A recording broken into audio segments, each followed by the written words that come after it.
Nigerian government will show in coming days it can deal with terrorists and bandits, others LAI Mohammed.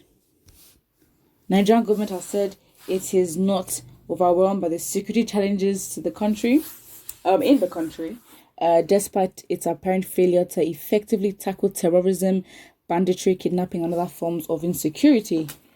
Minister of Information and Culture LAI Mohammed, at a press briefing in Lagos on Tuesday, insisted that the government has what it takes to clamp down on all forms of criminals in the country. It is no longer news that our dear nation is facing security challenges. However, I have read comments saying that the federal government is overwhelmed, okay, and doesn't have a clue as to how to tackle the challenges. Some have even gone as far as suggesting a truncation of the democratic order, a clearly treasonable stance. Excuse me, your president literally approved measures to tackle insecurity in the southeast and south just how many hours ago, and you're saying that it is not overwhelmed, and you're saying that, people saying that the government does not have a clue and overwhelmed with tackling the challenges are, far-fetched, and you're saying that it's a treasonable stance. It is the absolute audacity for me. Well, he says, I am here today to assure all Nigerians that while the government acknowledges the security challenges we face at this time, from terrorism to kidnapping, banditry, and farmer-herder conflict, it is definitely not overwhelmed, and it has the wherewithal, as you will see in the days ahead, to confront the challenges headlong and restore law and order, peace and security.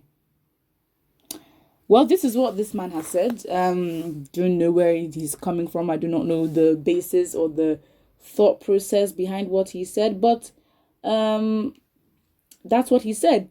I think at this point, politicians just speak for fun. They just speak for fun, and it's just so insensitive of them, because they just do what they want. They really just do what they want, say what they want. It's like Nigerians will survive anyway. They sort of have that mentality.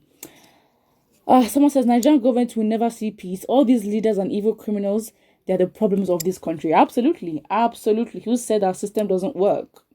Who said it cannot work? If it needs refinement, we'll make the refinement. Again, it is the people that make the country, and if they want changes, they would demand and make that change. However, it's just like, we don't invest in ourselves. Us being a mono economy, as some people will say, because our only source of major revenue is from oil. We're not even good at that. We're not even like, at least, okay, fine, we know that, okay, maybe we've not tapped into other resources yet.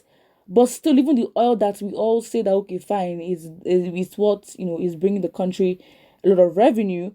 We're not even doing it properly in terms of being the top in the world or being industrial enough to make as much money. Like, we're not doing it to the best of our ability.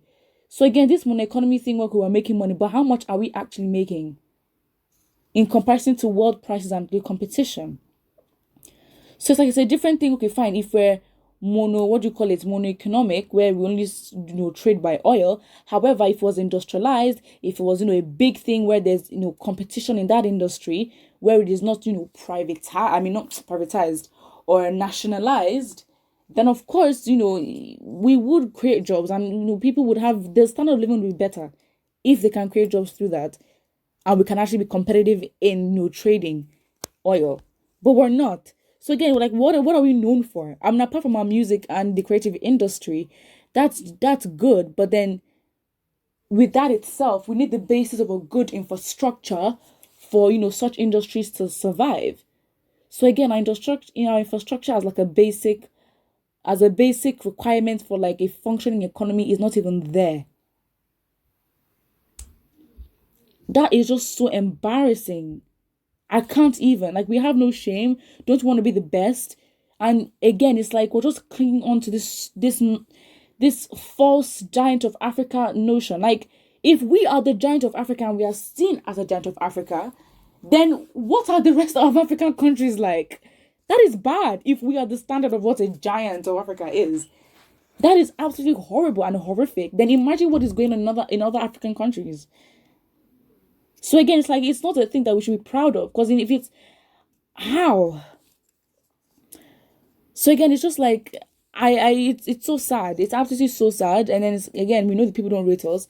At the end of the day, it's like, okay, fine. At least when it comes to corruption, Nigeria is sort of, how will I even describe it? More is able to package it better. Even though some ways we can argue that they can do it better, but they package it in a way where it's just like, it's bad. It's very, very bad.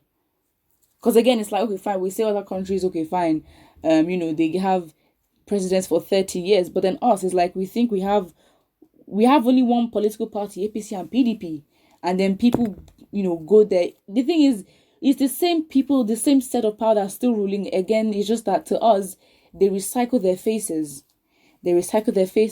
And then we think, oh, it's a different person, but it's the same political party. That is absolutely so sad. So I don't understand. Again, this Mr. LAI Mohammed, he's not even seen as a credible source or credible politician anyway, so there's no point even being pressed about what he says or doesn't say.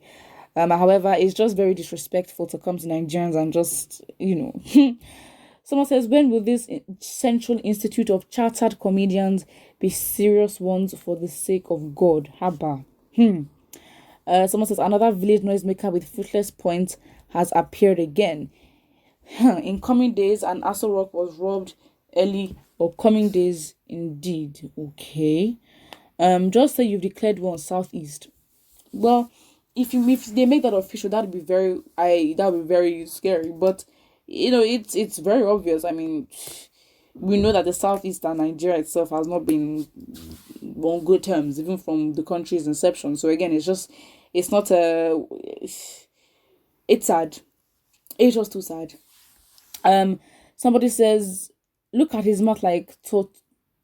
Okay, you are amongst the cabals that caused the problem. Well, again, I just hope that we've learned that we should not take things too late, because NSAS protest is a testament to how hard a fight can be when we wait too long. And also, again, if 2023 elections will happen, I think this experience will learn and be very, very sure and sensitive and clever about who we put into power. Because again, we understand that it's an honor for you to be in power and people to actually choose you.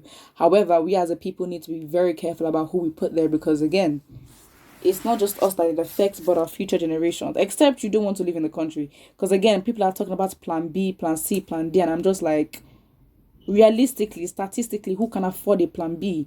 And when you say a plan B, you're not necessarily fighting, you're not necessarily defending yourself, you're leaving the country for unknown forces to just take over, which should not be the case.